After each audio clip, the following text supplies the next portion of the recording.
Let's go. Game Eagles. day. Yo, what is going on, everybody, man? And welcome to the very first episode of The Truth.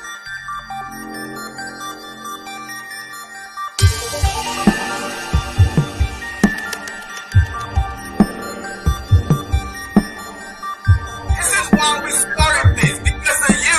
We started. I'm tired of listening to your, fantasy that you living in right now. Always talking about 17-0 until proven otherwise. BS.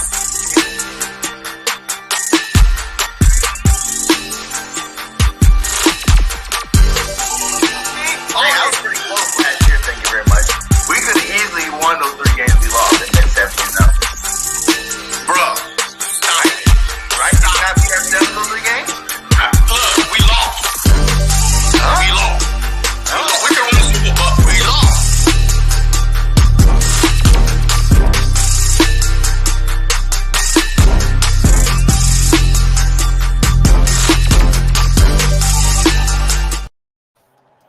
Yo. Hey, I've been waiting for this since last motherfucking season when the goddamn Conies came to the lake and ruined our perfect season. I can't wait to get it on, man. I was there too, and I hated it. I know you was there. Well, I hated it. Your body was there, but your mind wasn't. You were. What's up, Eagle Nation? It is game day, and we are here with the true pregame edition. How's everybody doing today? Episode, where are we at? 5 now? Five, man. And we got some time to talk about the birds. Time to talk about the birds, man. We go against the Washington Commanders today. Man, let's talk about it, man. It's big on big. Our offensive line is the best in the league. They got 4 first-round picks from their offensive line. How do you see that matchup working out today, JC? Yo, look, hey, I'm going to tell you this right now. The past 3 weeks, the Philadelphia Eagles offensive line have gone against some pretty good defensive front, especially pretty good defensive coordinator. Like we already know, week 1 we had the GOAT himself, Bill Belichick, to go up against the scheme from the defensive line. Our offensive line was a little shaky, but then week 2 we went against, who was that? Brian Flores, a defensive coordinator, over there for the Vikings. Our line held them pretty good, rushed over 200 something yards, and then last week, had a chance to go up against who's that defensive coordinator over there? I forgot his. You know what, Tampa Bay? Yeah. The head coach, Ty Bowles, right? A defensive head coach. You know what I mean? Just the Tampa Bay Bucks didn't even allow 54 yards rushing to anybody the whole season. We went in there and ran right through them. So our offensive line, to me, I don't care who we go up against, where at, in a monsoon, in a blizzard, I don't care. Our offensive line is going to do their part. So I had no concern at all heading into this game. So Montez Sweat and Payne and all them boys and Young, hey, they're going to be on the field a lot because Philadelphia Eagles, in my opinion, is going to run through the Washington Commanders defensive front, and our offensive line is going to be the key to doing that. Man, I'm going to say we done did it before. It's not like this is the first year they got 4 first-round picks on their line. They've been had these players. They think this is the first year Chase Young even looked halfway decent out there. So I'm not really worried about this offensive front. I think, strength on strength, we win because our strength is stronger. This offensive line is the best in the league. We can move anybody we want to and do it whenever we want to. It's funny hearing Jack Del Rio over there talking about the tuck push. He wish it was an illegal play, and all this whatnot. Just stop it. You know what I'm saying? Stop it. You're supposed to have 4 first-round picks on your defensive line. You should be able to stop a 1-yard play anytime you want to. But you can't. Yeah. And you won't. And nobody else can. Yeah, everybody is complaining about the same thing, man. Like, it's like the same song on a different track. It's like, oh my God, here we go again. Well, no, it's a play where So yesterday, right, watching college football, Penn State did it yesterday. A couple other college teams did it yesterday, and it's a legal play.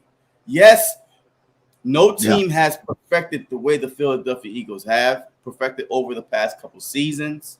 So that's why they're mad now, especially when they went into the off season trying to ban the play. But the NFL was like, nah, we ain't gonna touch it. So that means what? It's a legal play. Any illegal play, the NFL would be the first one on board. Say, you know what? Nah, y'all can't do that. And I mean, every season, every off season, the NFL changed rules for a reason. So there's a reason why they didn't change this rule for the Philadelphia Eagles, because it's a legal play.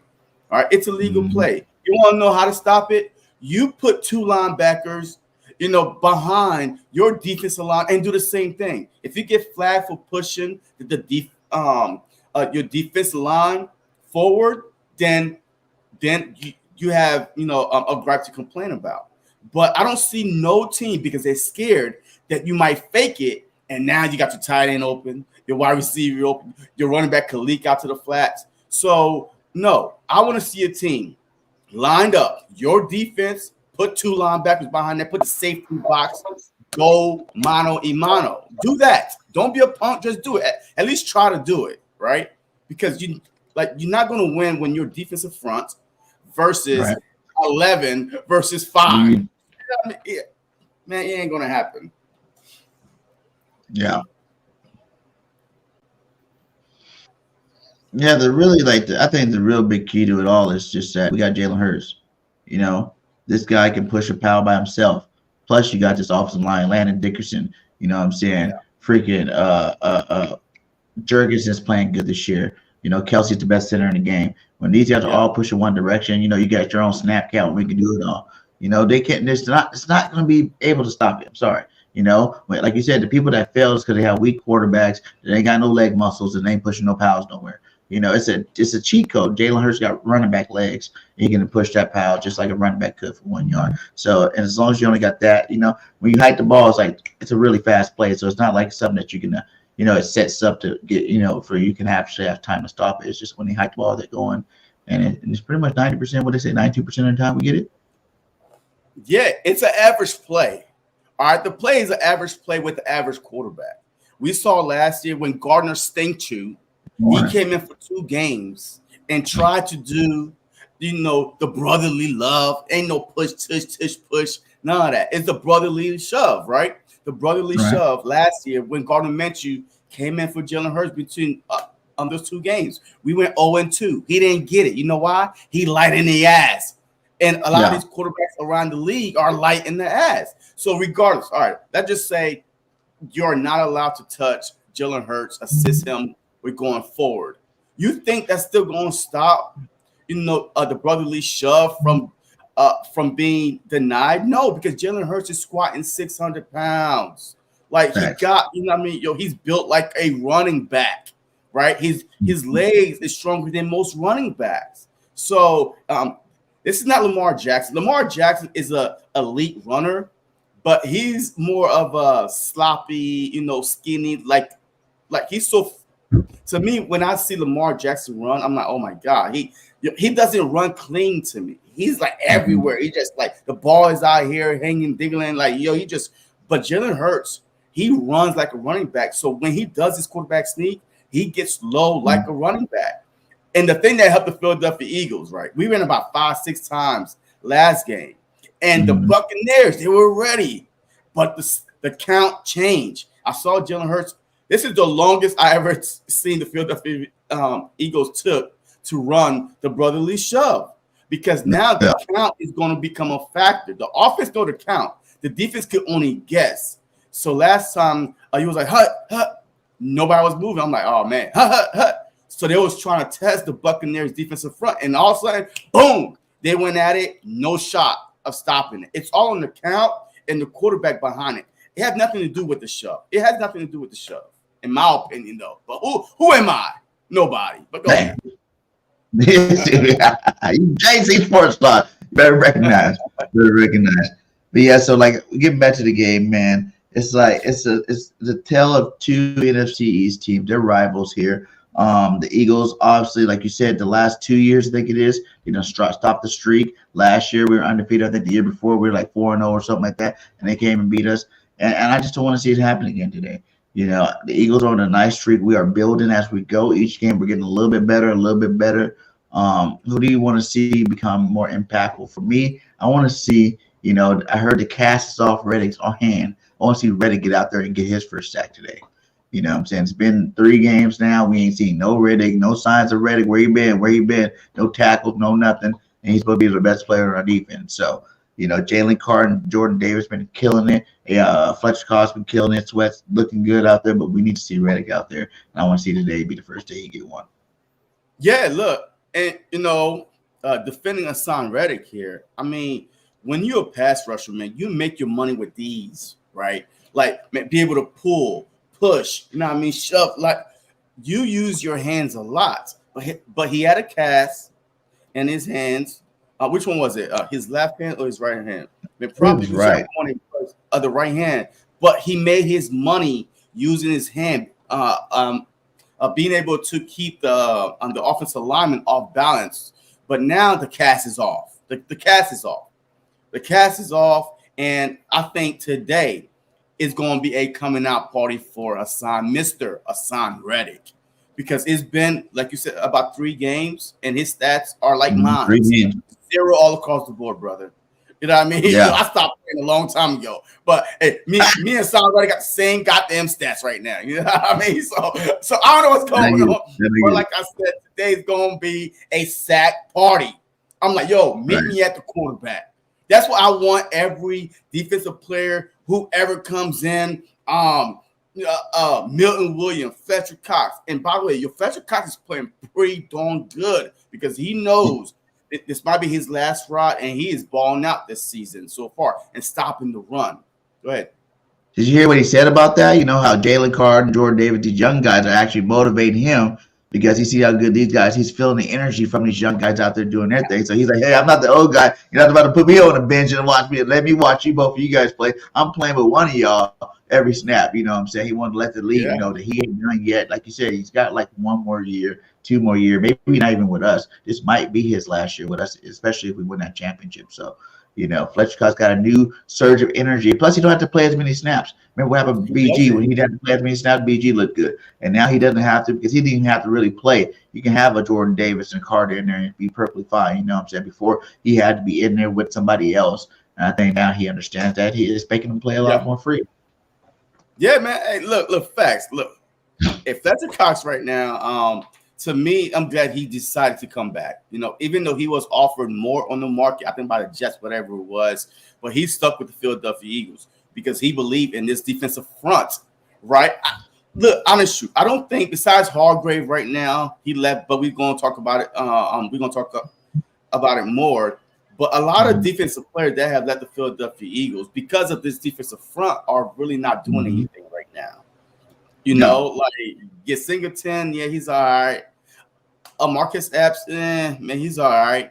But when they was with the Philadelphia Eagles, man, you know what I mean? Especially last year with Epps, with the other boys, they were balling out. So this defensive front is the reason why. And I feel like Hassan Reddick today, you're going to hear his name. I promise you. You're going to hear Hassan Reddick name today, Jalen Carter, Jordan Davis. I've watched the Commanders line, and they are, look, hey, BIRDGANG, me and you, hey, we could make a better offensive line for Sam Howell than they have right now. That offensive line is trash. 19 times. 19 sacks in 3 games. Big Simple. Hey, you need to dress up, Big Simple. Go ahead, coach. Put your helmet on, Big Simple, and go help them out. Because today is going to be a bloodbath for Sam Howell. 19 sacks. I won't be surprised if it's not 30 by the end of the day. Yeah, he's tripping now. He's not scared. He beat us. Well, y'all beat us one time, and like you said here, we beat ourselves with those 4 turnovers. You know what I'm saying? The only people that ever beat the Eagles last year was the Eagles beating ourselves. I don't really give none of those teams credit of being that much better team. I believe we had a superior team last year. and we got the superior team this year, so we should go out there and do what we got to do. And like you said, like it's gonna be total domination. I feel a lot of sacks coming. Last week was 9. Let's go for 10 this week. You know what I'm saying? Let's go for 11. Let's get more sacks on that board than anybody had all season. But the Dolphins might broke the little record of points scored, but let's go break the sack record against the freaking. But see, also is their quarterback, man. Their quarterback, Sam Howell, he holds on to the ball so long. You know what I mean? Like, even going back to college, and I believe that's why he probably fell to the 5th round. But he holds on to the ball so long because he wants to make that perfect throw, or even if he's wide open, he's like pat, like he's patting the ball. Hey, in the NFL, you can't be patting the ball. If you pat the ball, guess what that is? That's a pick 6 the other way. I mean, that's a turnover. I'm just waiting to happen. You cannot second guess yourself in the NFL. You got to throw these guys open. We used to talk about that with Jalen Hurts, his first year. He's waiting for him to be wide open. And that's why Sam Howell is waiting right now for these guys to be wide open. He made a beautiful throw to Scary Terry against the Denver Broncos, like between 2 men. Like, he just dropped it over. That was perfect. That was beautiful. And that's how he has to play in the NFL. You have to throw these guys open. But their offensive line is trash also. Like, look, I'm not going to lie. It's like you can't have a quarterback that holds the ball too long with a bad offensive line. Like, where's the screen game at? You know what I mean? Where's the play action, rolling out the pocket? You know what I mean? So I think you're going to see some more of that just based on what I've been hearing on the Commander station. Unfortunately, I live in the DMV, so I do listen to that radio station. And trust me, they had all the faith in Sam Howell as being the franchise right now, but they were concerns throughout the preseason. Everybody was saying this offensive line is bad. The Commanders did not do nothing to address the offensive line. They got a couple bums, one from the Kansas City Chiefs that won the Super Bowl last year, but they didn't realize that he had dogs across the offensive line. You can't bring one person that was a part of a unit, a chain, and say, you know what, since you won the Super Bowl last year, let me drop you with this sorry-ass offensive line, and hopefully you could help us out. It's not going to happen that way. So that's a problem. It's Sam Howell holding the ball and their offensive line being trash. Do you think it's because this guy right here, man, they got this guy up. He beat us in the Super Bowl. You know what I'm saying? It's his first year. And do you think he's being too much like Andy Reid and passing the ball too much? They got some good running backs over there that's not being used. You know what I'm saying? I know you want to get the ball, Scary Terry. You got another tight end in Logan Thomas. But, that Andy Reid tree, those guys like throw the ball. Even Doug B like throw the ball. He threw himself out of Philadelphia.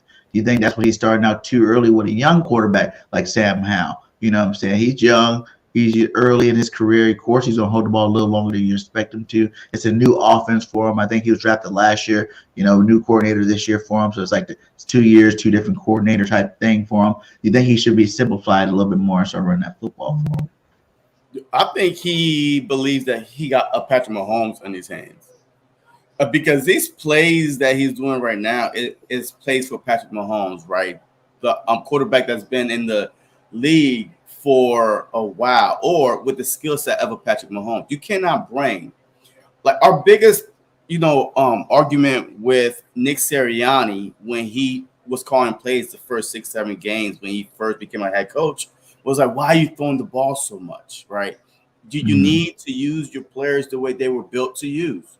Our Jalen Hurts is not going, like, at that time, he wasn't the type of quarterback that could drop back and just throw because you handcuffed him. His legs, the play action, the RPO, that's where he belongs. So the Commanders right now are using Sam Howell like he was using Patrick Mahomes. Hey, just drop back, just throw there and just play my system. No, you need to adapt to Sam Howell's skill set. Go back to college. The year before he got drafted, he was very, very good because he had some playmakers around, So you need to go back and watch that tape and try to take some stuff from there and bring it to the NFL. These offense coordinators are so stubborn sometimes it's ridiculous. Like, they was like, man, I've been waiting for my shot. I'm going to do my thing. I'm going to call the game the way I want to call it. I've been waiting for this moment. And this moment going to get you fired. Right? You've been trying to be a head coach for about 5-6 years now. guess what? Hey, you're gonna be waiting another 2-3 years if you don't adjust and show the NFL that you could become a head coach and do things the right way, that you could use your personnel the way they were meant to be used. So to me, I think today, watch for a lot of screen. I'm going to beat it inside his head. Screen passes is going to be the key today. And Logan Thomas is health. He's coming back from injury. So the Philadelphia Eagles could be beat through, in the middle. So we got to see, how they use Logan Thomas. But definitely the screen game in the middle of the field, I want y'all to watch today the Philadelphia Eagles if they could adjust to those positions. What do you think about that? Do you think they're going to be able to do it? When is Dean coming back? How bad is this thing going with him? Like, he ain't even back. Well, next week should be his last week on the IR. He was put on there for 4 games, and he got put on there week 1. So he should be, next week should be his playing last good, week. but I want to see him back here in the middle of this defense. Because our linebackers though, like Cunningham been doing his thing though, man.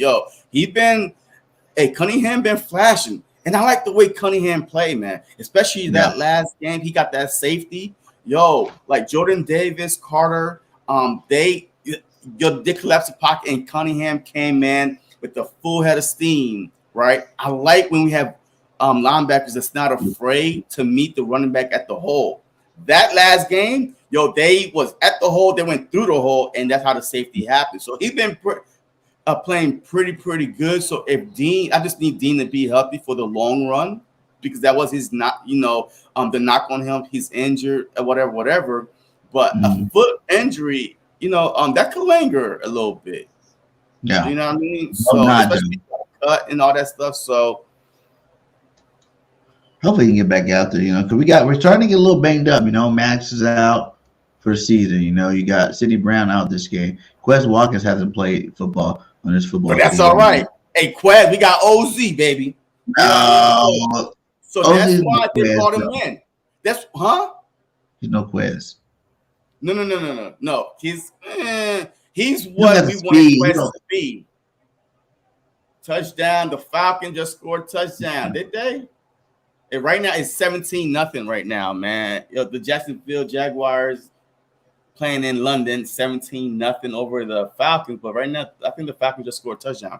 But no, look, I'm telling you this right now. No, he's what we want Quez Watkins to be. That's why they brought him in here, right? To either replace Quez Watkins or to push Quez Watkins. And you saw the last game where this dude, that throw that Jalen Hurts made, right? Ooh, that was a dime. That was a dime, but it still took concentration, because that DB actually tipped it a little bit, and he still caught the ball in stride. Not a lot of receivers can keep concentration like that, because the ball was tipped a little bit and hit him right in his hand. Perfect throw, a good catch. So definitely, yes, Quez Watkins, heal up, son. But right now we got OZ that could fill in with Goddard. So I think on the offensive side, we're good. I'm not worried about if one person is down, especially Quez Watkins, that we're going to struggle. But the defensive side, Sidney Brown was good too. He's one of those safeties that love to hit. But vanilla ice, baby, white ice. Green blanket shit. I'm telling you, he remind me of look. I tweeted this out early.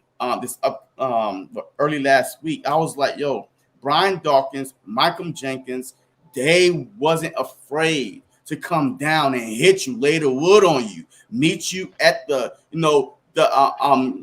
at the line. And that's what Reed is. This a couple of times throughout the season, if he didn't make that tackle, one-hand tackle, just trip a guy, that's going to be some big yardage. But white ice, he's on it, man. And I think John Lynch for the future, man. You remind me of John Lynch.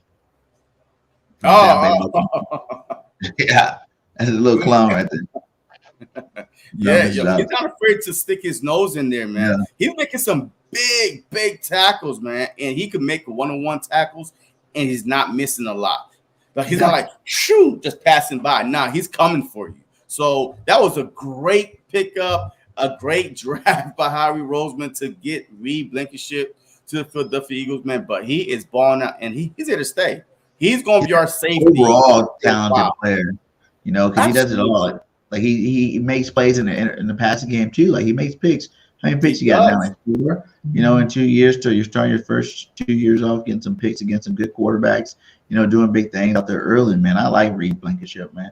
I won't be surprised if he makes the Pro Bowl for real. Like I know it's early.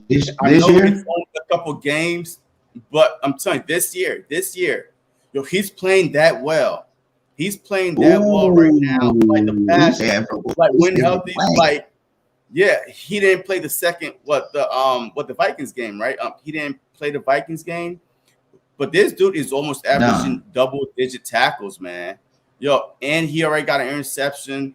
Sometimes look, some of the stats don't pop up, but yo, he's assisting in tackles, man. He is pretty good right now. So hey, we'll see.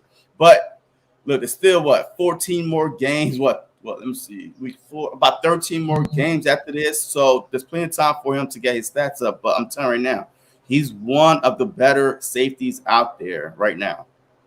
Ozzy better route runner, and he seems to play slot better. Quez is speeding better on the outside. Yeah, I mean, yeah, I agree. But that's why we brought Ozzy in, man, to see, you know, to either replace Quez Watkins or to see if he could push Quez Watkins. And right now, look, there's no harm of going 4 wide, right? And had Devontae Smith, AJ Brown, Ozzy, and Quez, and Goddard. So now who you going to stop? So we have the benefit of having a deep wide receiver core right now. I guess it is good that he is making plays now. So you know when Quez comes back, people are not going to be expecting him. He can come in and make some good big plays because you already know Quez is back, right? You got the injury report? I had it from Friday. I think this was on Friday. Yeah, let me see. Quez Watkins limited practice. Was that Friday? Yeah, I mean, I think he's. Man, what's that? Could play today. Let's see if we can find an injury report for it. Yeah, I think Sidney Brown is out, and there's one more person that's out, but I think that's the final injury report from Friday. But Quez Watkins, to me, I'll keep him out another game because hamstrings could be injuries. Huh? The hamstrings, Yeah, just Quez. All right, so Miss Ash said just Quez is out, right? No, because Sidney Brown is out too. I think Sidney Brown is out. So I saw that on Friday. I think he's out. But either way, I think we're in pretty good shape. Regardless. Yeah. But I feel like with our front, Sidney Brown is out and Quez is out then. So, but yeah, overall, man, hey, this game we're pretty healthy. Just Quez and Sidney this week. Okay, all right. So just Quez and Sidney this week is out. Yeah. Okay, good. So yeah, I mean, look, I think that Ozzy could fill in pretty well for Quez. So I'm not worried about that unless we're playing 3 safeties because for some odd reason Evans can't get off the field. But hey, we'll be fine with Reed. You know, but the biggest move. How did you feel about Bradbury moving into the slot and Job on the outside? I feel like that works with those receivers, like with a Mike Evans, you know, those bigger physical receivers. Why not? You know, it's not like you're losing anything from the inside. Now, if he's going against, say, I know Antonio Brown don't play, but you know, a receiver like Antonio Brown that's quick twitch. Yeah, I wouldn't want Bradbury. But there is no CD. I guess CD, but there's no more Antonio Brown. When we play the Dolphins, you got Jalen Waddle and Tyreek Hill can play the slot. Now, I don't want to see him in the slot against either one of those 2 guys at all. 0%. He's too old. You know, he's not that old, but he's old. Yeah, he's not that old, but he's old. He's not fast enough for those guys. You know, and that's why I like him on the outside. He can get physical with the guys on the outside. He's bigger than a lot of receivers out there, so let him go do his thing on the outside. Now, again, in that game, I think that was the perfect game plan. Because Mike Evans is a big physical receiver. He likes to play a lot of slot receiver, and you can throw him in there against a Mike Evans in the slot. But when he gets to the more of these shiftier guys, I definitely leave You know, you just gotta let one of them young guys cook. Either you like Job or Ricks, whoever you put in there, Goodrich, whoever you want to put in that slot. You let those guys go out there and at least they got speed and youth to kind of keep up with some of these fast receivers in the league. Yeah. Look, at first, man, I was like, man, I don't know, man, because Mike Evans, he was going against Job. But I knew for a fact if they put Job on the island by himself, he was going to get cooked. That's why we started the game with 3 safeties, I believe, so to give him help over the top. So that was a good game plan. But Bradbury, I kind of like him in a slot if he's going against a tight end, right? You know, I'm in the big body tight end and stuff like that. Because a lot of times teams don't have 3 wide receivers. Like they have 2 wide receivers and a tight end. So I kind of like him in a slot if he's going against a tight end, but you are absolutely correct. I don't think he's fast enough, to keep up with the CD. They're going to be playing the slot sometimes with the Water, with the Tyreek Hill. We're going to get scorched. But that's when you say, hey, we playing 3 safeties over the top. Hey, just get anything underneath, and the safety got our backs. So Tremont Evans, and Blankenship, I won't be surprised if those 3 are on the field at one point or the other all together just to try to keep everything in with Scary Terry, with Jahan Dotson, with Logan Thomas. So I believe that the only way they could beat us is through the air, not on the ground. And I'm benching Brian Robinson Jr. I do have him on my fantasy league, and he's on my bench. I would too. He ain't got that defense. I would not be playing him at all. I'm kind of worried too a little bit because he's kind of like the size kind of showed me a little bit of like the Gannon stuff. He's letting these quarterbacks that aren't super world beating quarterbacks go out there and ball out too. I think we're last in passing, or at least the bottom half of the league in passing. That's inflated though. No, that's inflated. That's the team is down by double digits, right? And Big Play Slay, he said it the best 2 weeks ago. He said, when we have a lead, yes, we were playing softer coverage because I'm too old to be trying to bump and run when we have the lead. Especially we don't want nothing over our heads. So people saying that the Philadelphia Eagles are bad in pass coverage is because when the team is down by double digits and you're up third quarter, fourth quarter, what you going to do? You're going to play back. And of course, they're going to dick and dunk their way down. So the Vikings did the exact same thing. They were down by double digits. Every team we played so far have been down by double digits. So, of course, that's why the Philadelphia Eagles, to 3 games, have allowed 145 yards rushing on the ground for 3 freaking games. And, of course, in the air because we are up double digits with these guys. And to me, that's smart as a fan. We're like, come on, man, we suck at pass defense. But if you look at it to start off the game, they're not. Is when the game start getting out of control, we start backing up a little bit. That's when you start seeing dink and dunk up in the middle, boom, boom, boom. Next thing you know, 300-yard passing on our defense. And so not every stats tell the story. Yeah. So if you watch the game, the stats lies because we are up so much and you don't want to get beat over the top. So. And we are getting some turnovers. Not like we're not picking the ball as well. So. Oh yeah, we are like second in the league in turnover ratio right now. Like fumbles and receptions, points off of turnovers. So yes, we're getting the turnovers. So to me, the whole passing stats, we like to be top 5 in every category. Right? Oh my God, and we are shut down corner. But it's hard to do that when you're up by double digits. Like no defensive coordinator is going to say, hey, play press up when you up by 17, 20 points. Because you always think that the person, is going to, hit a big bomb down the field.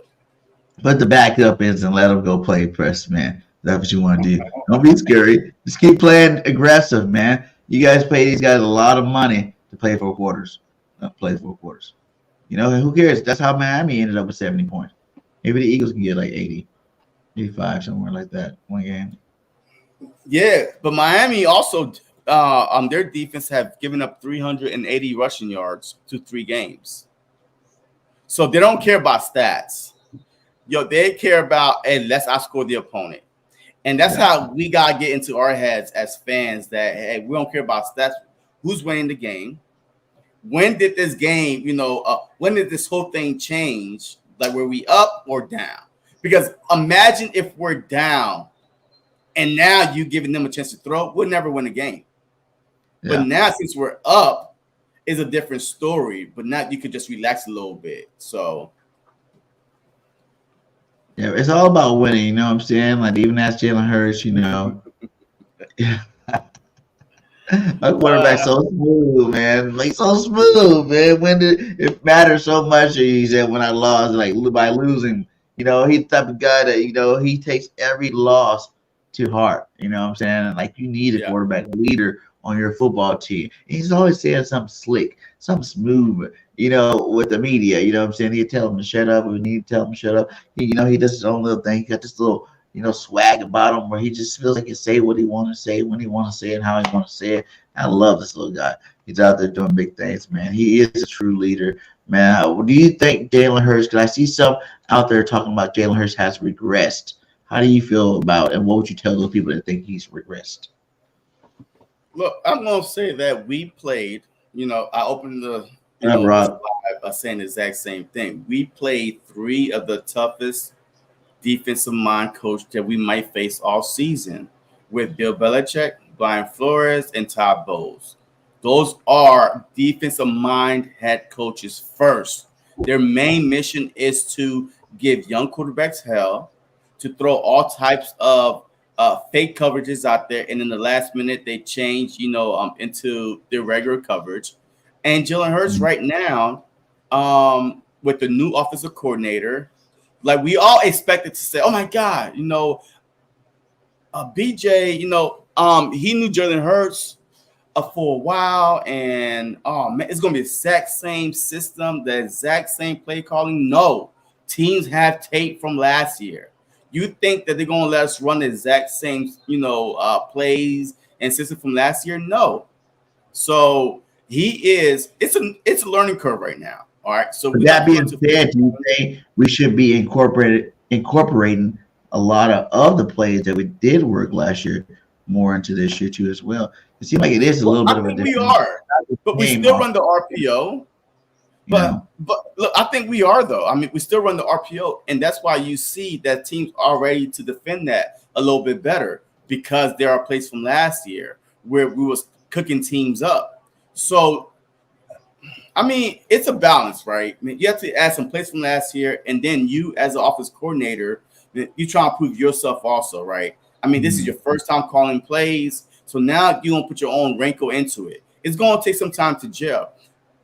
People don't understand that last year, after our bye week, that's when we started scoring more points. The second half was a big issue, right? Oh, man, we can't score the second half. We went into our bye week 6, week 7 last year, and then we came out the bye week, and then we started scoring in the second half. This team had time to adjust, all right? Like, if you're clicking on all cylinders right now, I feel bad for that team, because reality is about to set in. This is a long season. We are 3-0. And that's why I love what Jalen Hurts says. People weren't about stats and this and that. He was like, oh, you could throw for 300-400 yards, but you lose. But then people weren't about when you don't throw for that many and you win. And he said, how did you learn? He said, about losing. Yes, it's about winning the game. Yes. You do what you can to win the game, regardless if you throw for 150 but rush for 300. You won the game. Who won the game?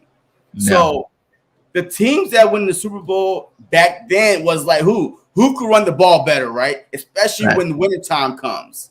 When the cold season comes, it's snow on the ground or rain, who could run the ball the best? And right now, the Philadelphia Eagles, no other team in the NFL can run the ball better than the Philadelphia Eagles. So regardless, yes, we all want him to win the MVP. All right, one of my 5 predictions, my bold prediction was Jalen Hurts winning the MVP this season. You know what I mean? But he's not on an MVP, pace right now because we are able to run the ball. But and it's not him running the ball so much, too. Like, remember last year, if we're running for all these yards, Jalen Hurts should usually be the lead rusher. I told you that You got to protect your quarterback. But you're like, nah, let him run. No, you need to protect your quarterback. You can't win no games without a quarterback. And I told you that they was going to try to stop him from running. But he's a smart runner, though. Like, Lamar Jackson is a sloppy runner. He likes to get hit.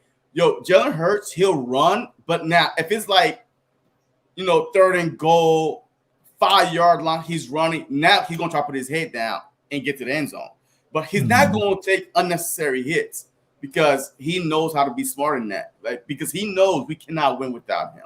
So I told you that they was going to try to minimize him. That's why I have him rushing for about maybe like 600 yards this season. Like, that's it. Like 600 something yards this season. I got him running. And it's not design run. It's scrambling. You know what I mean? It's like the quarterback sneak, all that stuff. But I definitely don't have him rushing for like 1,000 yards like you have, BIRDGANG. I don't like this Brian Johnson guy. Like, he's messing up my whole offense. I want to see more Jalen bootlegs. You know what I'm saying? I want to see more screen passes. I want to see more aggressive Jalen Hurts running the football. He needs to have dual numbers so he can be that dual threat and win that MVP this year. I want to see my quarterback miss the MVP. We ain't had a quarterback MVP ever, ever. I don't think we ever had one. Yeah, don't let me start lying to you. Yeah. I want to see my quarterback be the best in the league and win a Super Bowl because I think he can do it both, But like you said, it's still early. There's still 14 games left in the season.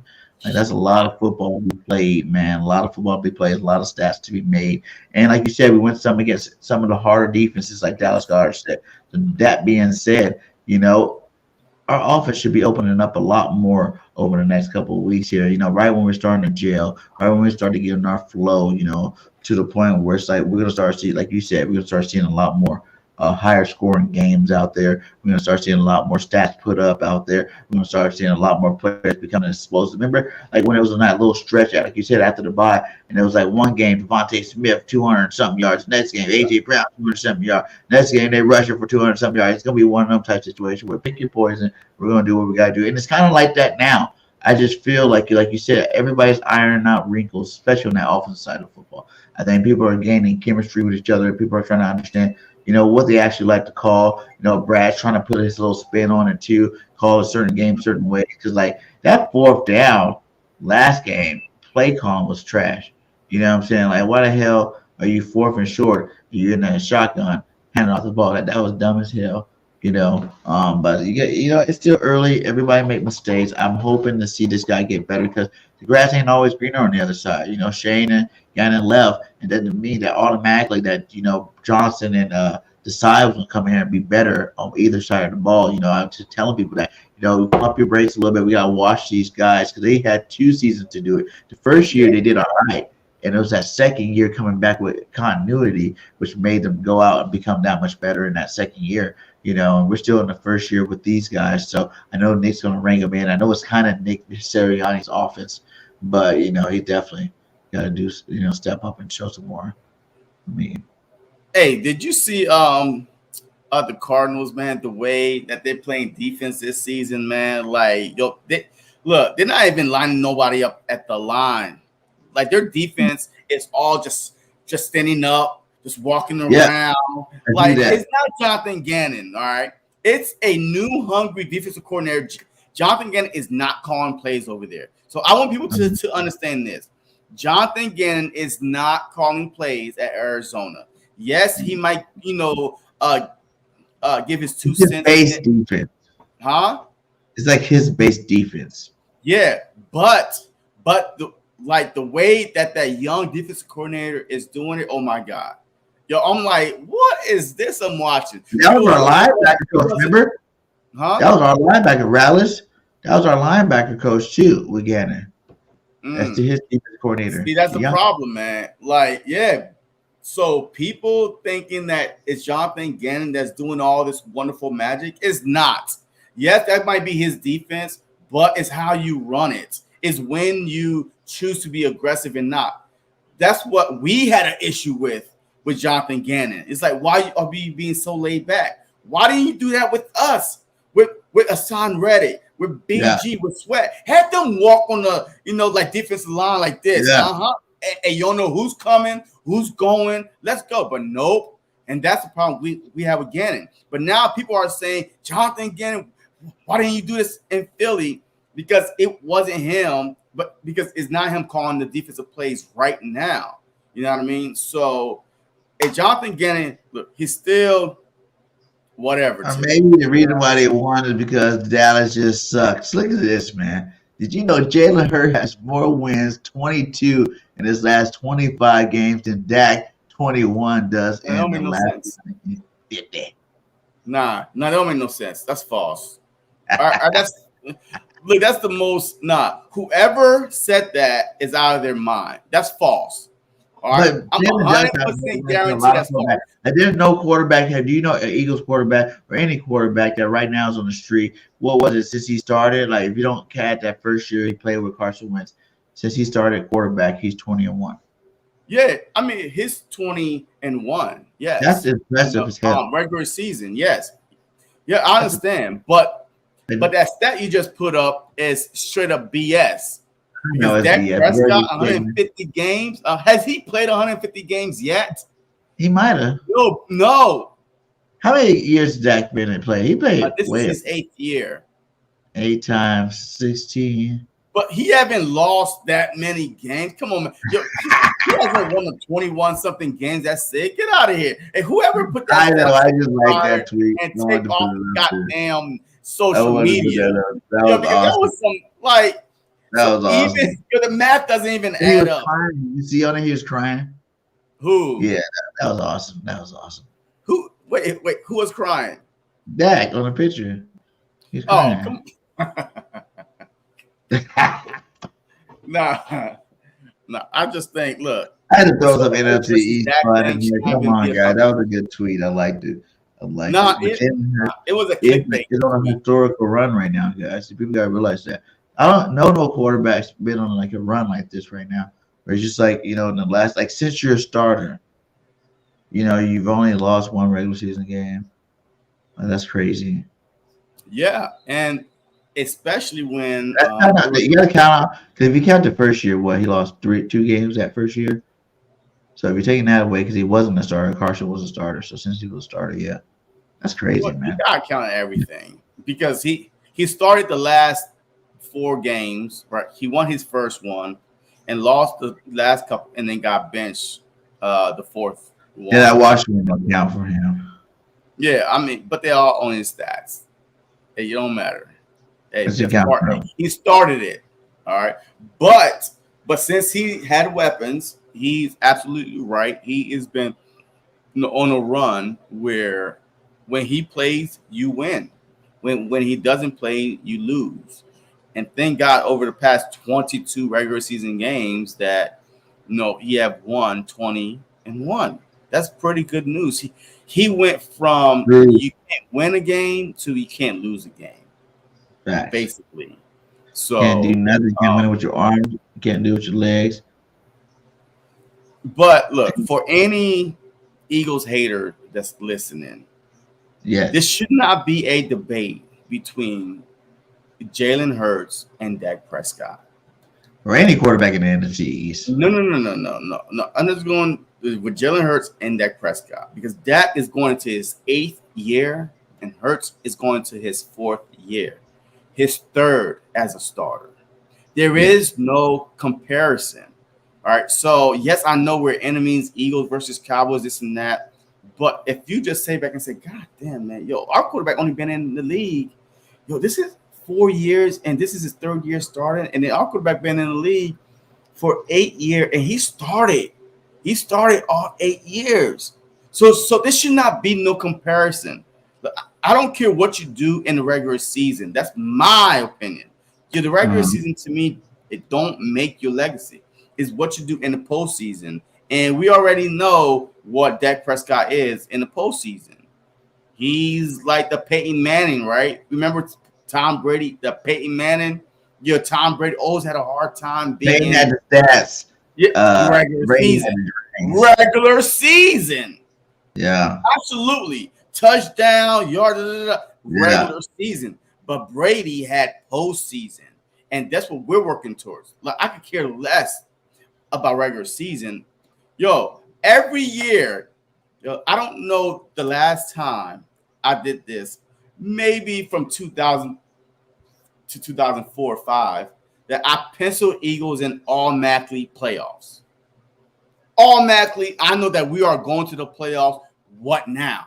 What's next? That's it. Yeah. But like, can no other team say that? Because the personnel we have, the coach we have, the quarterback we have, the team we have, we know for a fact that we're going to be in the playoffs every year. How far you're going to advance is the question. Yeah, for sure. So, we're definitely in that dynasty mode where we should start winning some of these. Like I said, in his 5 years, I give him 2 or 3. That 5-year contract he's on, he's going to get 2 or 3 Super Bowls for sure. I can stand on that. I feel like that's something confidently we can say. Here is a stat, though, that is true about our quarterback. He has 29 rushing touchdowns in his first 50 games. Number 1 all time. Just surpassed Mr. Cam Newton. Do you care about the stat at all? He had more games to play, too, to even up it. Well, Josh Allen had more games. Josh Allen's been in it says 50 career games. So, at 50 – wait, has he played 50 career games yet? That's what the stars by his name is for, because they all played 50 games. He hasn't played 50 games yet. Oh, he said do 48 career games. So that's 48 career games for Jalen Hurts. So he got 31 rushing touchdowns in his first 50. Let's go. Jalen Hurts 31. But look, the stats to me, stats are good. But do I want my quarterback to be rushing, 31 times? No, because this league, people are coming after you. People are headhunting you, especially with what, your boy said, the defense coordinator for the Washington Commanders. So put that up. You know what I mean? If you got to put that up, that's a perfect time to talk about that, because I feel like, the more you are a running quarterback, or the more you are successful as doing something, teams are going to come after you. They're going to try to hurt you. And then once you get an injury, it's so hard to come back from. Look at Kyler Murray, man. This dude every year he's hurt because he's small, but now it's like, do I want to run anymore? Let me slot. Lamar Jackson, he got hurt. Hesitant football player going to get blown up. Be hesitant about what you do out there in the football field, especially when you're playing the level at the NFL with all these guys being so big, fast, strong. You got to be sure on everything you're doing when you're out there playing the game. You can't be all sitting there hesitant because you got hurt. But like you said, that is another small quarterback. I don't think he's as strong either. I just feel like Jalen's like a one-on-one, like they say. It's just like the things that would make him, make other people be less effective. It makes him that much more effective because he's not that person. You know what I'm saying? Like, I don't see him getting hurt. Like, for real. Like, he's built to take hit. He don't take very many hits either, but he's built to take them. And as long as he doesn't take them, because we got one of the best offensive lines in the league, and we do got a good running game, that's going to help him stay in the league for a lot longer than a lot of these other guys, because, he is built to take the hits. Like you said, Lamar Jackson looked like he could take a lot of hits in the season. The Joe Burrows, the Patty Mahomes, none of those guys are big enough to be like, oh, yeah, I can see him taking, 50 sacks in the season and be fine. You know what I'm saying? Like, you got to look at the body structure, look at the body type, just like you said, he's a smart runner. So when he is running that football, I think most of those touchdowns came on the brotherly shove. You know what I'm saying? Like, most of the touchdowns came on the brotherly shove. So those to me are like free touchdowns. Yeah. Now, people say you can get hurt, but come on now. That's rare. I think Patty Mahomes did it once, but he's a whole nother, like I said, a whole nother cat out there. But I'm not worried about it. I think Jalen can keep doing that all year long. Do the push to. I want to start seeing how we did at the end of last year. We start doing plays off of. Remember, we faked it and pitched it out to the side, fake pass, boom. Let's start seeing some of those plays. I want to see Brian Johnson crank this offense up a little bit more this week. Today. I want to see a lot more exciting plays. We led the league in explosive plays last year, and this year we're like bottom of the pack in explosive plays. So let's go ahead and start climbing that route. Start getting there. Because it is week 4 for us, and this is the 4th week. So, I give you those first couple of games, I was going to ask you, like, do you think it is because, I don't know if I asked you already, you think it is because of the lack of preseason play that our players play, the reason why we started out so slow on the offensive side of football? The defense, those guys are just beasts, period. Those are grown man beasts. And like Slay said in his podcast, like, they're not even running really the scheme. They're just going after the quarterback. They're not really running the scheme. They're just going after the quarterback, and they're just that talented of players. Wait till they are experienced veterans, like 2-3 years down the road, they know actually how to understand how to play their roles and go out there and, and really be dominant defensive tackles. So you think that is it for this offensive side? They didn't play no preseason games. So now they're kind of struggling to get it. Like, because not really struggling, like 200 and something yards rushing is good. But in terms of like the big plays, like we like to see, Devontae Smith, 45-yard return, touchdown, AJ Brown, 50-yard touchdown, those type of plays. No, I think is the change of coordinator. I'm honest truth, because every coordinator got their own little spin to their plays. So no, I don't think it's because of the lack of preseason. I just think because how many games was going to play in preseason? How long was he going to play these guys anyway? I mean, well, maybe a quarter. Oh my God, if we play great for a quarter, we're ready for the regular season. No, I just think is we changed coordinators, both offense and defense. It's easier to get on the same page as defense than it is on the offense, because defense, your front is going to rush regardless, right? Your linebacker is going to play their little technique, either cover 2, cover 3, whatever it is. But offense is so much more craft that goes on to it. Like you have to design plays, the X's and the O's, who's going to do it, and cross routes and everything. That takes time to learn. So that's why I think it's really the change of offensive coordinators, and it's not lack of preseason, because nobody plays in the preseason. Regardless. You got to think about it. Burrow's played, but then again, he did not. No, he didn't play back-to-back preseasons at all. I remember some good players played in preseason this year. No starters really. Patrick Mahomes played in preseason. Yeah, Patrick Mahomes played in preseason, but he had Andy Reid calling plays since he's been there. So, I mean, it's not. But then also the Chiefs, right? They had a stat between the Commanders and the Chiefs, right? They had the Commanders is averaging 25 points a game. The Chiefs is averaging 18 points a game. So now there was like, is it the Eric Bieniemy effect? Because now the Chiefs are only just scoring 18 something a game. Commanders scoring 25. So now there was like, what is it? But I mean, you could say, is it like preseason, this and that? But I just think that Kelsey was hurt in game 1, of course, and then Chris Jones was out in game 1. So of course you're not going to be the same team. So overall, I just feel like it's, teams got to get into the groove of things again, especially us. How many teams? You know what? When we go 4-0, we're going to become probably one or two teams that started 4-0 after losing a Super Bowl. Because it's hard to do. You lose players, you lose coordinators, but you know what I mean? And then that's why that stopped teams from going back to the playoffs or even making the Super Bowl. But we are in good position. We're 3-0. And we're complaining about, lack of closest plays and fancy this and that. We're 3-0. And we are winning. Good, bad, ugly, we are winning. Because in NFL, you have to collect these wins right now. There is no tomorrow. The Dallas Cowboys losing to the Cardinals is going to come back and beat them and bite them in the ass. Because that's a team you're supposed to beat. Because the schedule, you got the Bills on your schedule, the Dolphins on your schedule, the Eagles twice on your schedule, the interdivision, the Giants, the Commanders on your schedule. They had the Lions on your schedule. So these are some teams that you could possibly lose to. So that's what I mean. You win now. 1 point, 100 points, you stack them wins, because later on it's going to become harder. And that one loss to the Cardinals might put us to win the division. Because sometimes when you have the same head-to-head record, they go off common opponents. You know what I mean? Did you beat this person? Did you lose this person? So I said that before the season even started.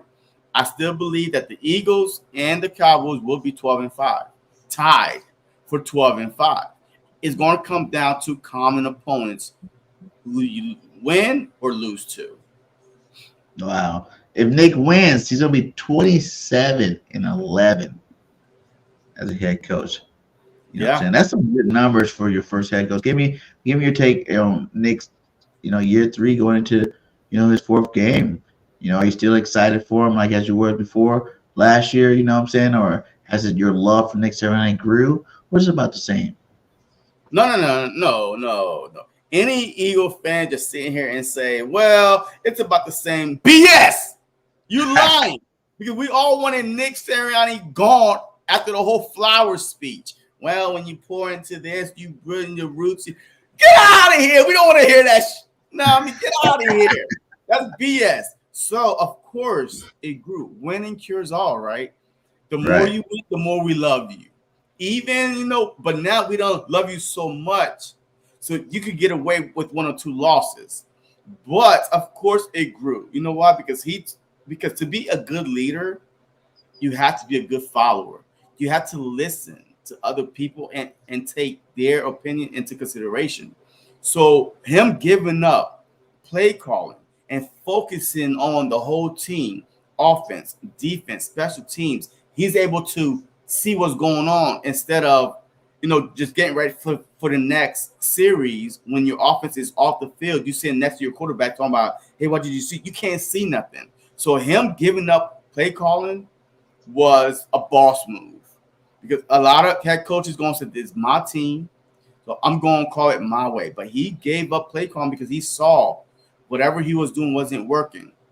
That was the first thing. I'm like, okay, I'm impressed by that. Passing the ball too much? Yeah. So that was his offense. But now his speeches, right? The team have bought in.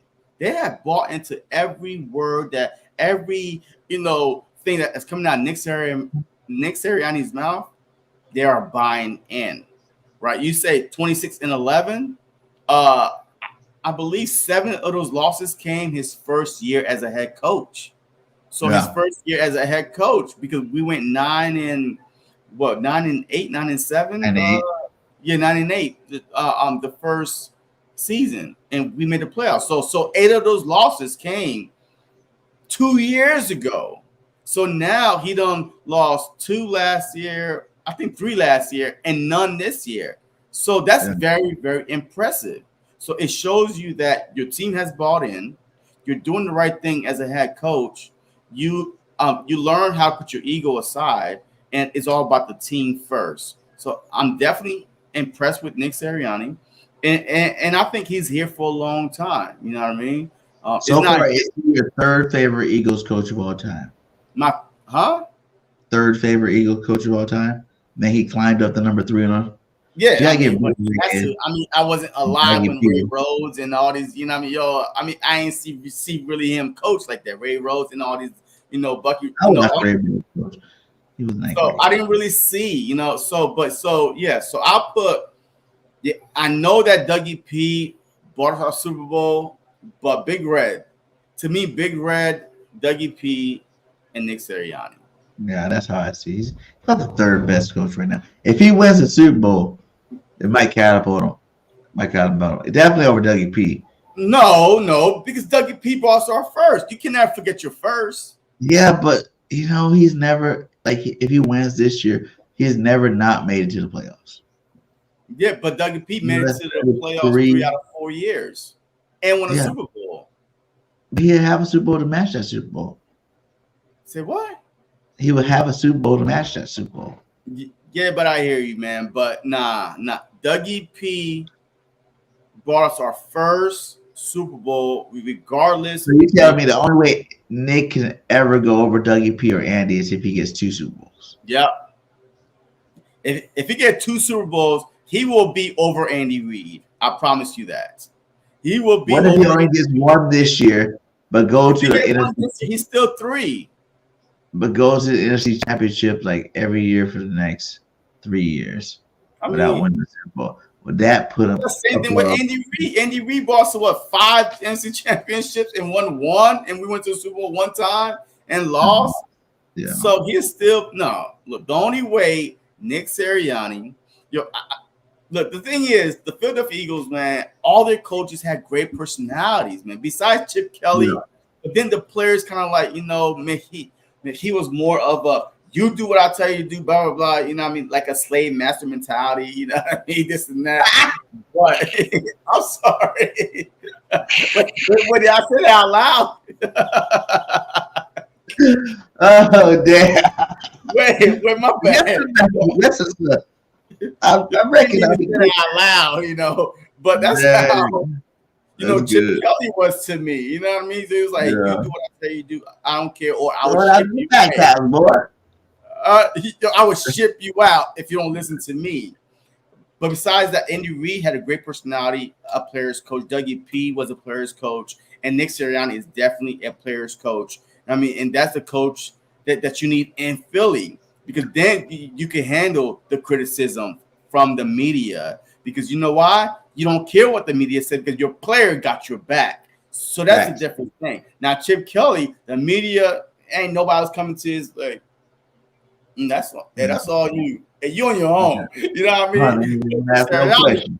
Players got his back. Jalen Hurts, his quotes, you know what I mean? It's all about winning. You know what I mean? So it's the coach, like you can see how having a coach with the personality like Nick Sirianni is helping him out in Philly. You know what I mean? So yeah, I agree with all that, man. Do you think Swift's gonna have another monster game? I know I said Swift's gonna have another game. Last week, it break over 100. No one wanted to believe the dogs would go back to the past game, but he came out and did it again. Do you see 3 games in a row where Swift breaks 100 yards rushing?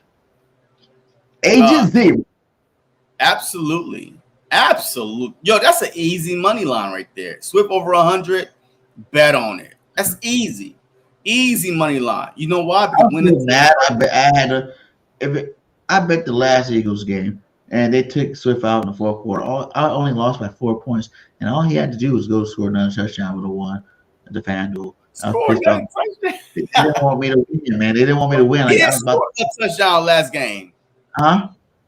He didn't score a touchdown last game. I know, but all he had to do was score 1. Remember, he was rushing the ball so good. He went over 100 again. I'm like, and then all of a sudden, out of the blue, I look at my thing and go, yeah, Swift's about to give me a freaking – I think it was like, what was it, $1,000? It was like one of the little bets. It was $1,000. And I was like, all right, cool. And then that's how you know Gainwell's in the game. Oh, Gainwell again. I'm like, where the hell is Swift? Swift to them, so I'm like, I'm ready to go back in. And I'm like, I'm ready for this. They can go back in too. Shit, put it back in. It never did, man. That was smart by the Eagles, man, because Swift have an injury history. Well, Swift have an injury history, man. That's why Detroit Lions let him go, like for a 5th round pick, whatever it was. Because he is injury prone. Gibbs. Yo, he was a first-round draft pick. And they let him go for pennies. Why? Because they're like, hey, we got to move on from you, man. We've been waiting for you to stay healthy. You can't stay healthy. So we're going to draft another running back, and we're going to move on from you. And that's exactly what happened. So I agree. 150 yards back-to-back games. Yo, you are like, okay, all right, it's a long season.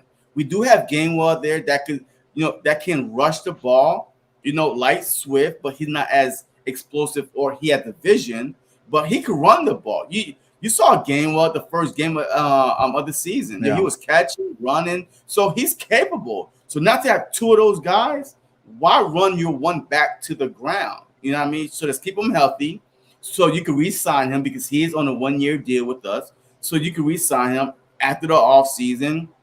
Boom, and there you go. So I love the fact that we have a 2-headed monster, and look, I'm good with it. But what I do want to see, who I want to see, is Penny.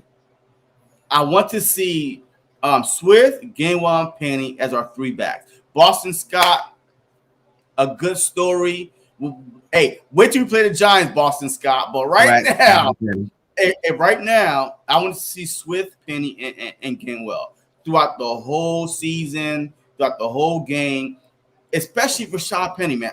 I want to see, do we have to do the brotherly shove? Can we hand the ball to Penny and get that 1 yard? Right? I think they would have did it already if that what they thought was a better option. They would have already did it. They're not giving the ball to Penny. he was a healthy scratch in game 1. In game 2, he came in and played some snaps and not his goal line. He's the one that got hurt a lot too. It's Penny. I feel like Devontae Smith. I feel like we're seeing an emergence of Devontae Smith is not hurt a lot. What are we talking about? No, Penny was. Oh yeah. So that's another reason why too. I feel like because having 1 or 2 carries at the goal line compared to just being the workhorse when he was at Seattle, so he's not the workhorse no more. So you can afford to give him 5 carries inside the red zone and see what he could do. But maybe it's one of those moves later on down in the season when the weather starts changing. You're gonna see Penny a little bit more. I'm big bruiser. It's cold out there. Nobody want to tackle big bruisers in the cold. So maybe, but I'm telling you right now, he needs to be on the field today and throughout the whole rest of the season. Gainwell, Swift, and Penny, and they all could have their roles, man. Like Gainwell could spare, could give Swift a breather, 1 or 2, 3, 4 plays, and then Penny could be our red zone guy. You could put Penny and Swift back there, so nobody know what's coming. Is it power run or is it a running back screen? Like anything, but I do want to see Penny on the field a little bit more.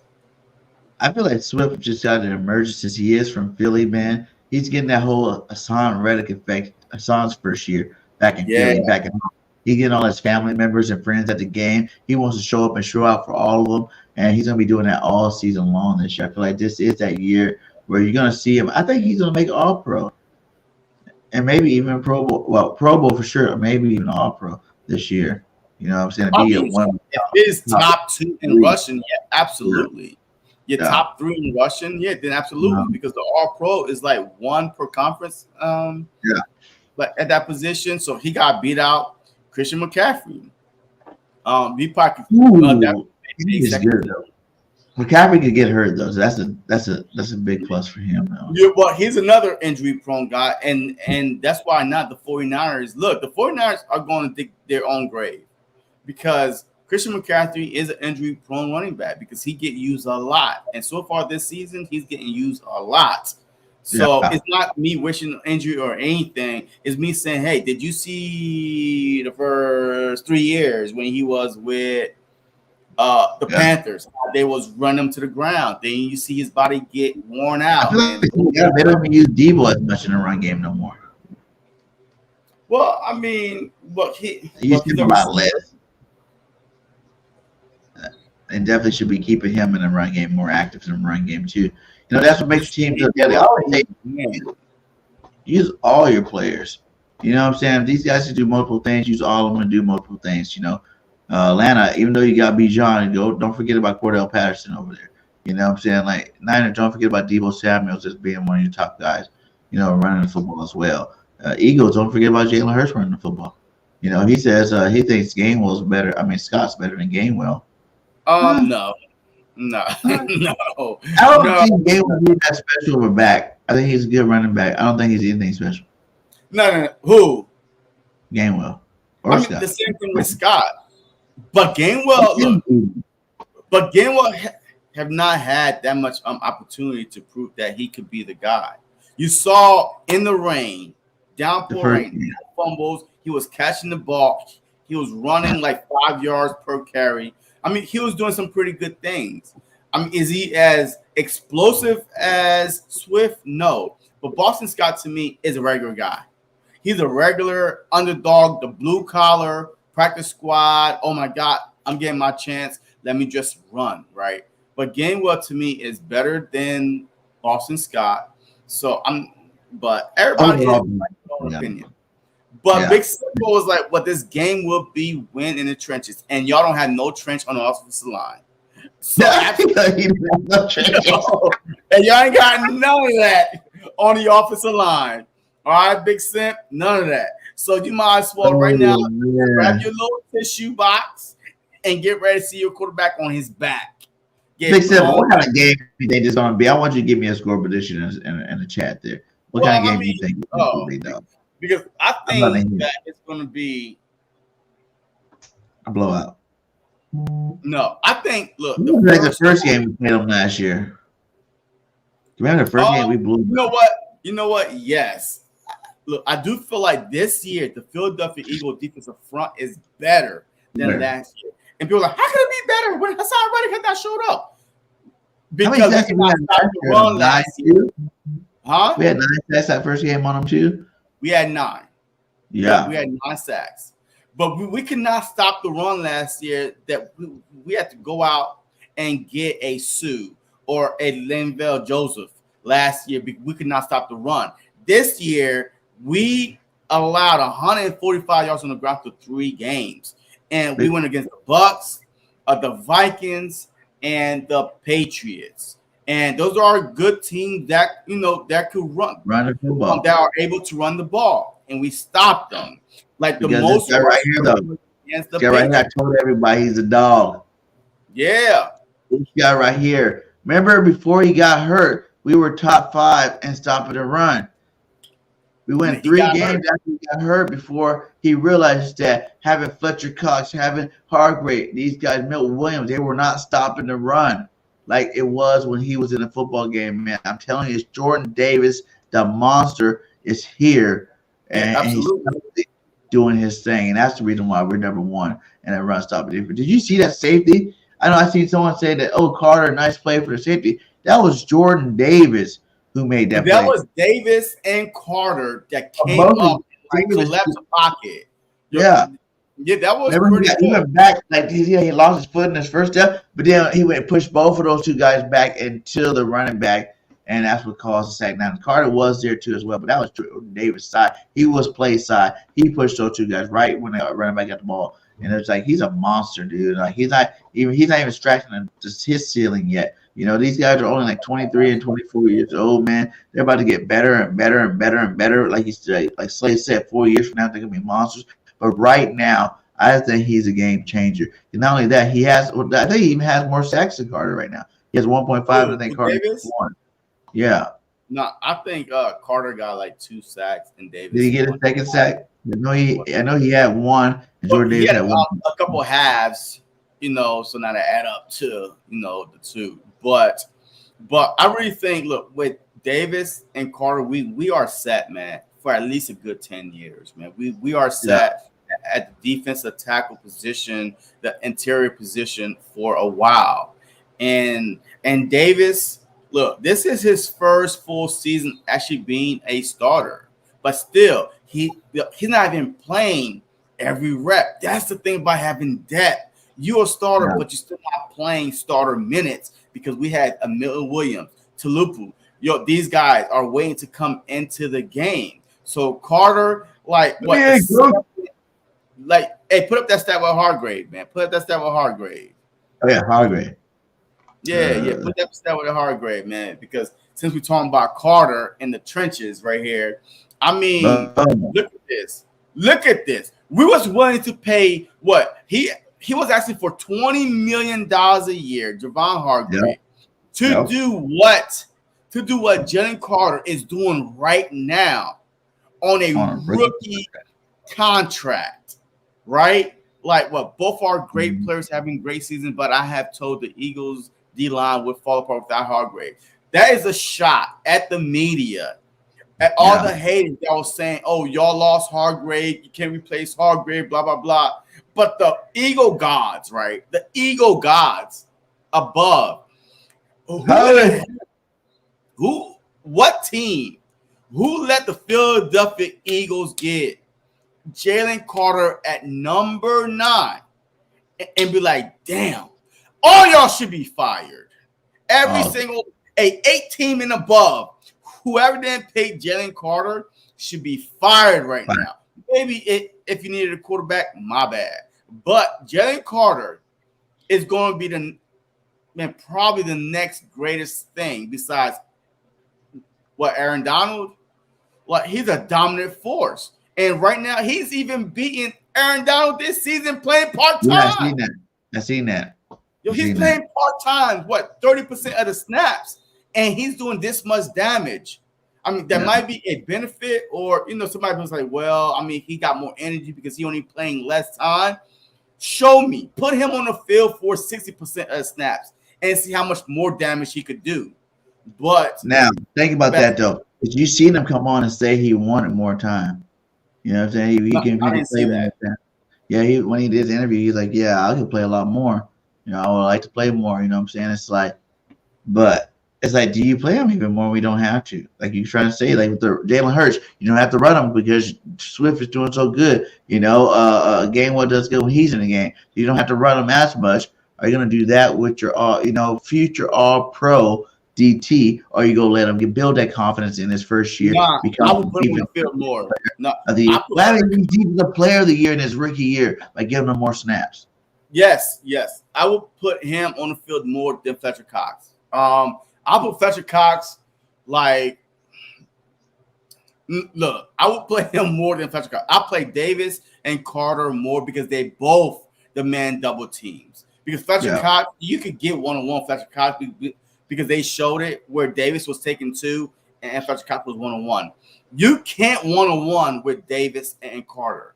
So that's when I would want, at the if a team is backed up at their own 10-yard line, their 5-yard line, put Carter and Davis there together because you had to double team both. If not, it's going to be a safety. Bad thing is going to happen. So I definitely want to see Carter and Davis there more than Fletcher Cox. Fletcher Cox could be, a 30% type of guy. Hey, you want to make money, Cox? If we're going to play you 30% of the time, the snaps, and now you can flash then. But because you already made your name for yourself. But right now, we want to see our hungry dogs on that defensive front going after the quarterback because they both have to be double teamed. That means more one-on-one for Reddick, more one-on-one with Sweat, more one-on-one with BG. You know what I mean? So you got to pick your poison, but I'm picking Carter and Davis more play time than Fletcher Cox. Oh yeah, man. I think even this year it's going to be, at the end of the season, Davis might even have better numbers this year. That's just because I feel like he has that year in. You're going to probably play him a little bit more than Carter, but it's going to be nice to see these guys together for the rest of their careers here in Philadelphia. How do you feel Carter is going to win Defense Rookie of the Year. How do you feel about Nolan Smith, though? He's kind of quiet first, opening games. Well, Nolan Smith, I do want to see him on the field more, but I really think that he should play linebacker, man. I really think that if we switch to a 3-4, let's just say if we switch to a 3-4, right? I think you could have Smith on the field, Reddick on the field, of course Cunningham on the field, and Ellis on the field. I feel like that no team will be able to throw or run on us because the problem is when it comes to our defense with 4-3 base defense that the middle is constantly open because we don't have enough fast linebackers to cover these guys. But I really think with Nolan Smith, he could play a tight end and then you still have your rushing ability with Carter, Davis, with Milton Williams. You know what I mean? Those with Fletcher Cox. So you put Carter, Davis, Fletcher Cox as your 3 guys rushing. And then Reddick, he could rush too. And then Smith on the field, then Cunningham, then Ellis. You have a pretty solid front 7 that is pretty much unbeatable. So I really think that we need to kind of look at if we keep getting thrown on, we might want to look at our scheme a little bit to change that up. I think that will work, man. We can run that 3-4 like that. I'm saying Jordan Davis in the middle, Carter and Cox on the outsides, bringing that pressure, that collapse it, like you said, you got double team. You pretty much got double team all of them. If Cox that's the thing.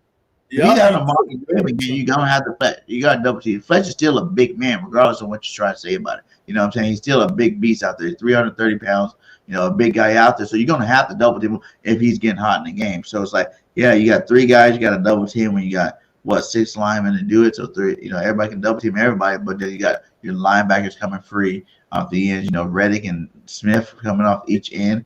Yeah, but even the double team don't even work 9 times out of 10.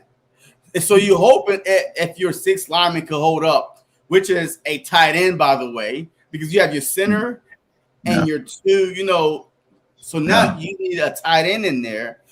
So now that's last personnel to go out. And now you need to double all three of them.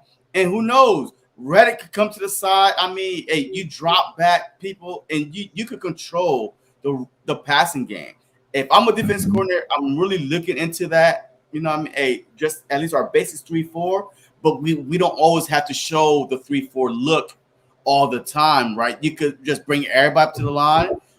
You don't know who's coming in, who's backing out, and then boom. And now you got 4 linebackers that drop within 5-10 yards.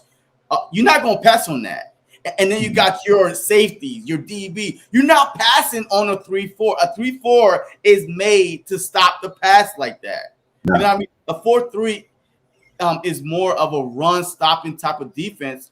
But a 3-4, if you have a problem stopping the run, especially the middle, not the outside, but the middle, that's your best bet right there is a 3-4 base defense. Yeah. Get 4 linebackers back there with their secondary. Yeah. It shuts down the passing game for sure. I feel like with our defensive lineman, we can shut down and run with it too. We can do both.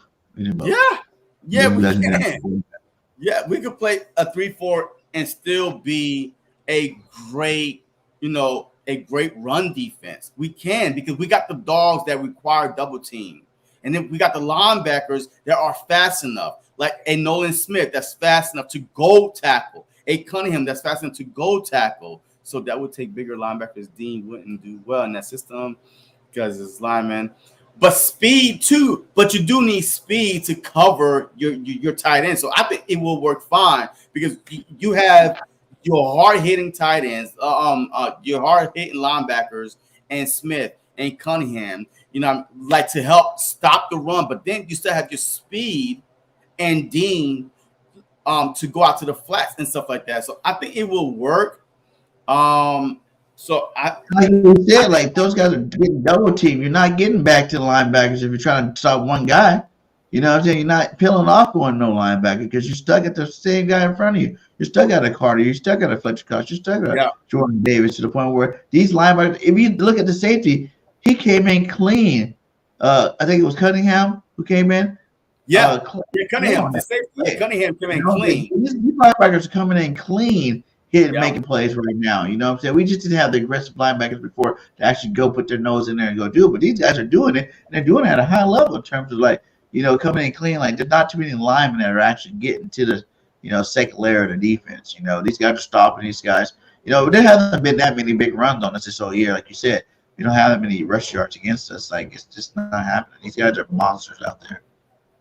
Yeah. So I mean, but it's something to look at, right? If we keep getting gashed in the middle, because the problem is the middle.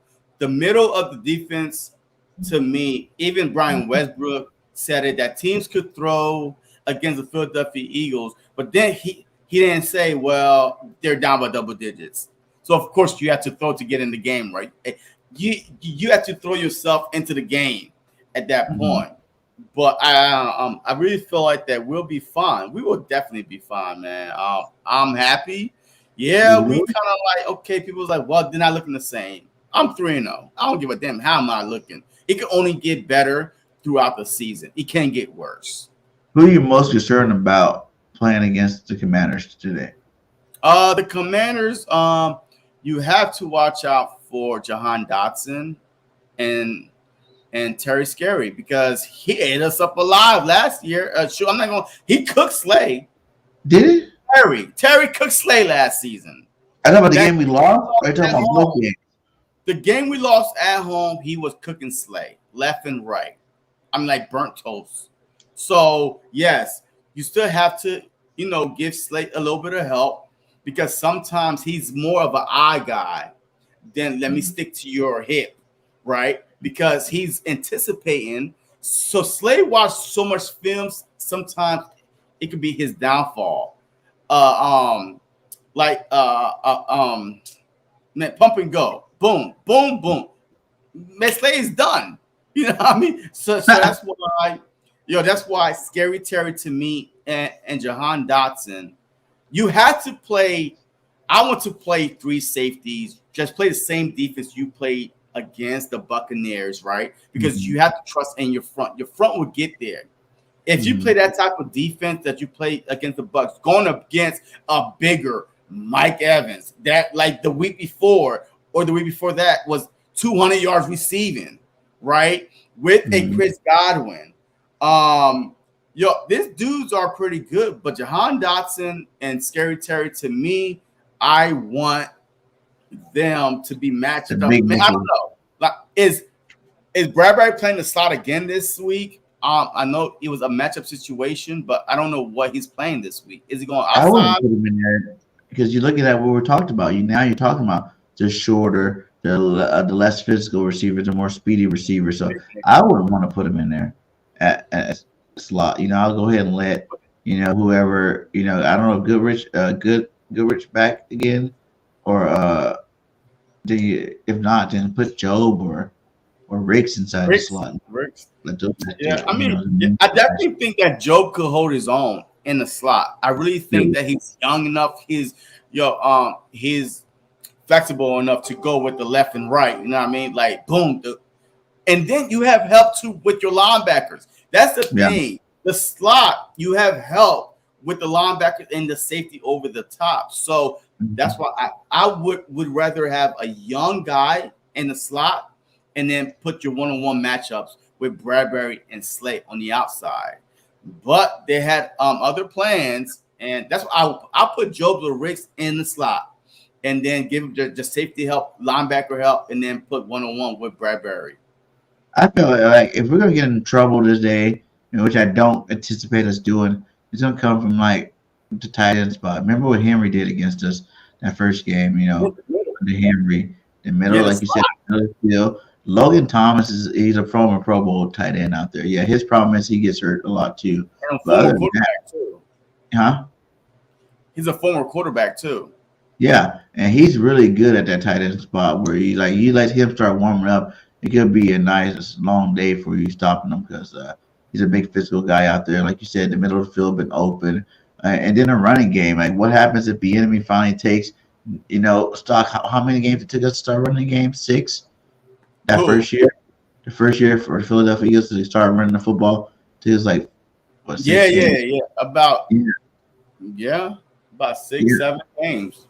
Maybe he's a little bit smarter. He starts running that football in week number 4. So those would be 2 things we won't really be expecting. Something that's not been characteristic to these guys. I think it really haunt us if we don't, if we don't look out for it. So those would be that's to me that the running backs. And Logan Thomas will be my, sleeper players if they were to do something against us, which I don't believe they will. But you know what? I'm about to throw a little out there. Offensive line, man. Montez Sweat is no punk. He's no joke. Deron Payne is no punk. Yeah, Payne's no joke. Ace Young ain't no punk. It's no joke. So any offensive line can be beaten any given Sunday. And the Commanders are 8.5-point underdog coming into this game. So they're going to, hey, look, we got our backs blown out last week. Let's not do it again. So the Commanders are going on a embarrassing loss.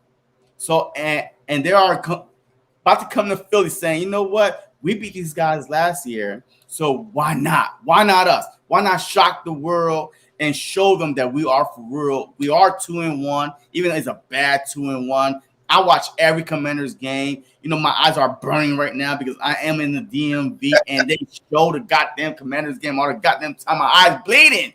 But they should have lost to the Cardinals with Joshua Dobbs, Mr. Josh. Put some respect on his name. They should have lost to Mr. Joshua Dobbs week 1. Joshua Dobbs. But that was his first week, like literally been on the team for a week and a half, and the Commanders were down in the 4th quarter. And then this year lost to the Denver Broncos, had an 18-point lead. So right now, the Commanders could easily be sitting at 0-3 because of their offensive line and that young quarterback and their sauce defense in the running game. Wow. Commanders. But I think it's going to be more like Colorado. You know what I'm saying? You go in that big game, you lose it. You come back and lose it again to a better team. And USC beat Colorado yesterday. I feel like the Eagles are about to destroy the Commanders. Hey, did you see City? Hey, did you see LB NFC East Friends, whatever that podcast called? What is it called? Best Friends and Enemies, whatever it is. He was telling Louis, the Commanders content creator, who? Louis T. Yeah, he was saying, hey, you're about to get buried by the Bills, like a funeral. And then the Eagles about to get a headless Commanders team coming into the lane. And then it's over then, right? Yeah, super friends. Yo, that was funny because last week, the Bills, they destroyed the Commanders. Yo, I don't know how much confidence the Commanders have coming into the lane with a better pass rush than the Bills, but we about to get a team, two things, either with their head held high or God damn it, we about to go, God damn, man. Yo, I need y'all to protect me. I need y'all help. What I mean? Yo, it's about to be brutal. Right. Like that Jalen Carter is the difference maker. That's why we need to play him more today than any other day. Same how up the middle, he's not going to rush on the outside. He's staying in the pocket. Go get him. Bring pressure up the middle. If you watch the Bills game, they push up the middle, and he had nowhere to go. Sack at the sack all game long. So let's do some hot takes. Let's go.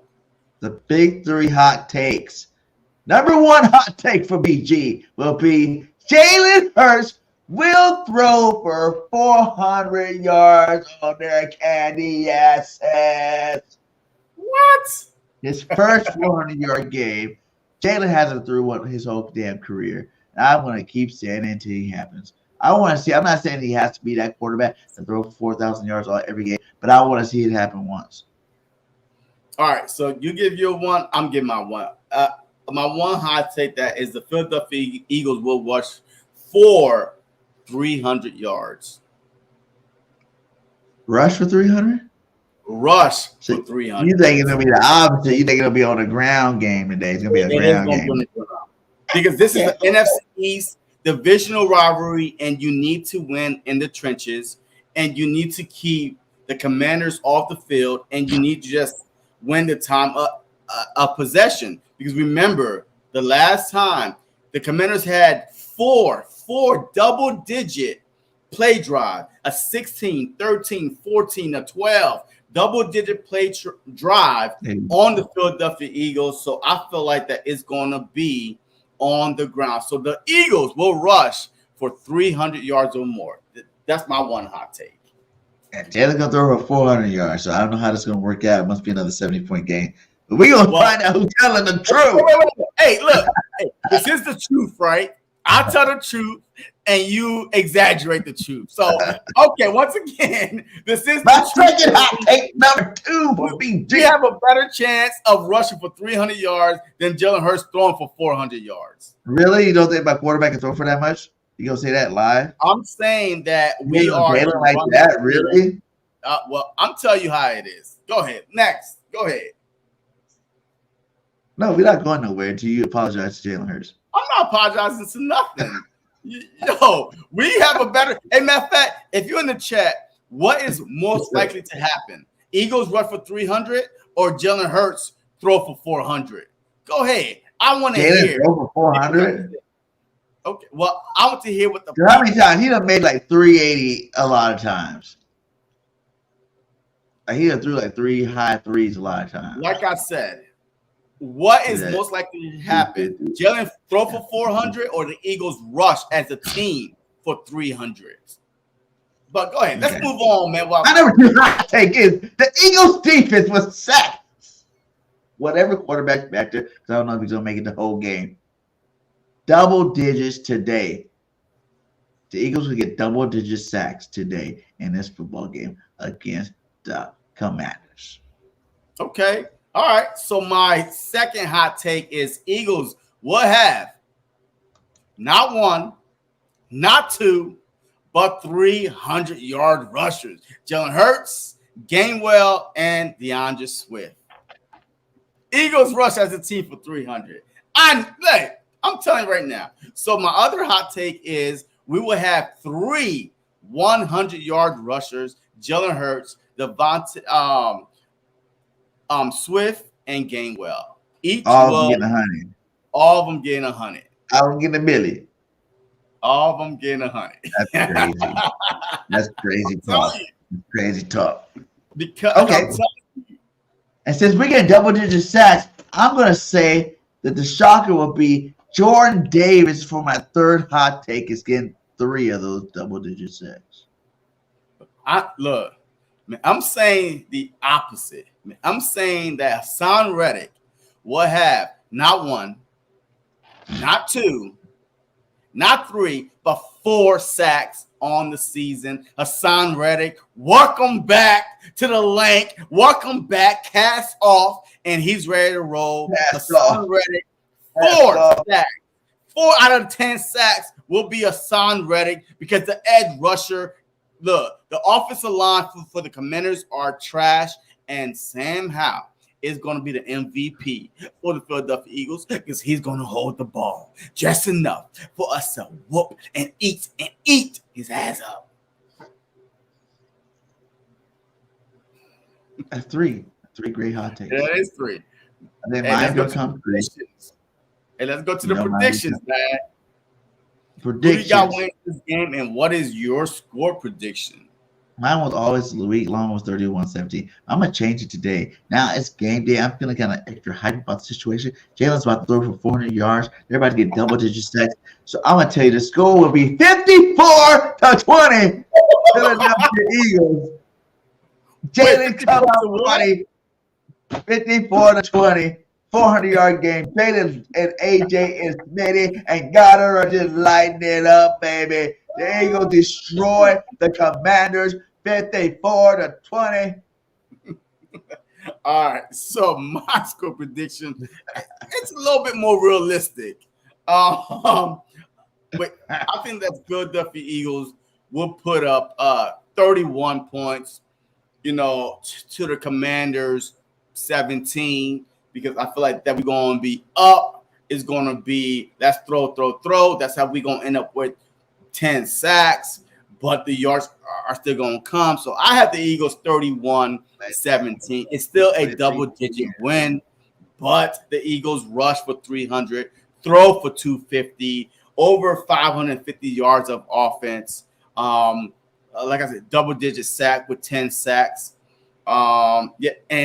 And Goddard will have his first touchdown of the season. So if you have Goddard on your bench, start Goddard right now, because I think that Goddard is going to have you got to show me something. Season. You got to show me something. But the Eagles are about to dominate. The funny thing is, I said 31-17 Eagles. You just stole my answer, and now you're trying to say it because that's what I said all week long.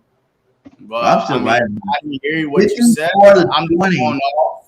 How we going to be up at halftime in double digits, and then probably the second half. We're gonna lay at the smackdown on their candy asses, as the Rock say. It's gonna be a war zone. It's gonna be a sack party in the backfield. How's gonna be hurt by halftime, not wishing no hurt on nobody. But that's what happens when you get hit that many times. You get hurt. It's football. So it's going to be a fun game to watch, guys. I think it's going to be one of the more funner games to watch as the Eagle fan. You're going to see a lot of excited. We're going to see some explosive plays finally in this game, and I think it's going to be nice. I like that too. 44-13 Birds. I love it. But I like where y'all going with this. It's going to be a vlog today. It'll be fun to watch. So make sure everybody's watching it. Any last comments? Yeah. Look, the game starts. Wait, I'm trying to see. All right, so the Commanders and the Eagles are playing on Fox. But all I have to say is this. We never forget. We forgive, but we don't forget. Right. The Commanders came into the link last year we was 8-0 on Monday night. I happened to be there. BIRDGANG happened to be there on his neck. But we all was in the, but we was in the stadium, regardless if it was on your neck or wide awake like I was. We all was there. I was making both. Who Simone was there? Who else was there? King DV, right? No, was King DV Cool there? Cat. Or Cool Cat Connor was there. Yeah. And Real Bird. Your Autumn Boys was there, and we lost 8-0. Yeah. They ruined our perfect season. So believe me, this is a payback we've been waiting for them to come back to the lane and try to do the exact same thing. Feel confident. If you're a Philadelphia Eagle fan right now, feel confident this game is going in our favor. Yes, we can predict anything we want. If we win by 1 or 100, I don't give a goddamn. We're going to move on to 4-0. Just getting ready for the Rams next week, whenever time we play the Rams. But the Eagles are in good position. They're kind of like not clicking on all cylinders, offense and defense, but we're 3-0. So stop all that BS if you're an Eagles fan and just talking about the Eagles doing this. Support your team. A lot of teams would love to be in our position at 3-0 and struggling, quote unquote, struggling. So all I gotta say is this: Eagles victory coming up. I'm doing the play-by-play next in about 20-something minutes for the Philadelphia Eagles. Halftime, whether we were up or down, we will be up. I will drop the link. Voice, video, just come on for the halftime only. Let me know how you feeling, what you're thinking about this game so far, and we're going to move on with life. I got a feeling. I'll be there. Yeah, because as long as we got this guy right here, Jalen freaking Hurts. And always open, baby. Always open. Always open. Always open. AJ in the Slim Reaper. We're about to go play some ball today, baby. It's going to look nice. It'll be good weather, hopefully, and it's going to be a nice football game to watch. So make sure you guys are ready. Go check in on JC on his play-by-play and call in at halftime. And who knows, we might do a show tonight, post-game show. I got to see what's going on. But fly, Eagles, fly. And let's go get this W and be 4-0. We out. Peace. Yo, what is going on, everybody, man? And welcome to the very